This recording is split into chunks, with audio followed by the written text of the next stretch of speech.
সম্মান অর্জন করা যায় না। সম্মান যদি অর্জন করতে চাও, দরসে ফাতে তাওয়াজু কুনাত নেকে ইখতিয়ার, নিজেকে ছোট মনে করো, তোর বয়ানে তাকাব্বুর আযাদিল রাখার কর, বাজনদানে নানদ গ্রেফতার কর, নিজের অহংকারী মুক্ত জিন্দেগি করো।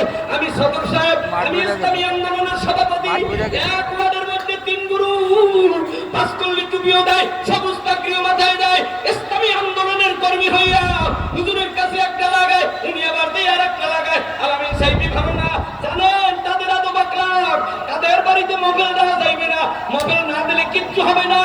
শুনে রাখো, এই দুনিয়ার জমিনে নাইবে আমিরুল মুজাহিদিন বলো, দুনিয়ার যত আমিরুল মুজাহিদিন আল্লামা মুফতি সৈয়দ রেজাউল করিম পীর সাহেব হুজুর চরমনাই হুজুরকে বলো, মামুনুল হক বলো, যত উলামায়ে কেরাম বক্তারা রয়েছে, এরা যদি বাংলার ধারে ধারে কাছে কিনারে কোরআনের দাওয়াত দেয়, দাড়ি কাটা মক্কর জুয়া করতে না কোরআন লীগ বিএনপি চরমনাই হেফাজত জামাত তবলিগ বাংলাদেশ হত্যা তালগাচ্ছা হিন্দু বৌদ্ধ খ্রিস্টানেরা কোরআনের দাওয়াত পেয়ে কোরআনের সওয়া পেয়ে মক্কার জমিনে যেমন কাফিররা কালিমা পড়েছে, বাংলার জমিনে বিশ্ব নবীর উম্মতেরা যদি আদর্শ দেখাতে পারো, ওই ফরুদ্দুরের হিন্দুরা না বুঝা মুসলমানের গায়ে আঘাত করেছে, ওরা না বুঝা আমরা এবার ছেড়ে দিলাম।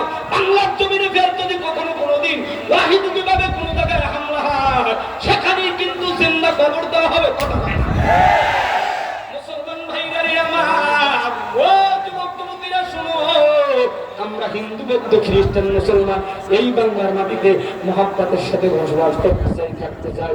তবে কেউ যদি আমাদের সুখের ঘরে ব্যারাম লাগাতে চায়, আরামের ঘরে ব্যারাম লাগাতে চায়, সুখের ঘরে আগুন লাগাতে চায়, আমরাও কিন্তু ছেড়ে দিব না। শুনে রাখো, যার যার ধর্ম সে পালন করবে, যার যার মসজিদে সে যাবে, যার যার মন্দিরে সে যাবে, যার যার গির্জায় সে যাবে, যার ধর্ম সে পালন করবে, কিন্তু আমাদের ভিতরে কোনো পার্থক্য থাকবে না। যার যার ধর্ম সে পালন করবে, কিন্তু এই ধর্মের লোক সেই ধর্মকে ক্রিটিসাইজ করে কথা বলবে, এটা মুসলমানের আদর্শ হতে পারে না। মুসলমানের আদর্শ বিশ্বনবীর আইডল, আমার নবীর আদর্শ দেখে তোমরা আদর্শ গ্রহণ করো। আল্লাহর নবী পয়গম্বর বিশ্বনবীর উপরে কোরআন নাযিল হলো, মক্কার জমিন থেকে মদিনায় চলে গেল, মদিনায় গিয়ে একটা মাদ্রাসা কায়েম করলো, আসহাবে সুফফা নামক মাদ্রাসা। এই মাদ্রাসায় 70 জন ছাত্র, এই মাদ্রাসার প্রথম ছাত্র আবু হুরায়রা রাদিয়াল্লাহু তাআলা আনহু, যিনি গাছের পাতা খেয়ে থাকতো, যিনি মদিনার রওজার কাছে কিনারে 3 দিন 5 দিন 7 দিন না খেয়ে আল্লাহর নবীর বাণী শোনার জন্য বসে থাকতো, পাথরে কুঞ্চন করতো, পাতায় লিখে রাখতো, আল্লাহর নবীর দরবারে থাকতো। মদিনার রওজা পয়গম্বর বিশ্ব নবীর পায়ের কাছে, নবীর মাথা উত্তর দিকে, পা দক্ষিণ দিকে, নবীর পায়ের কাছে আসহাবে সুফফা নামক উঁচু জায়গাটা মাদ্রাসায় এখনো অবস্থিত। এই মাদ্রাসায় 70 জন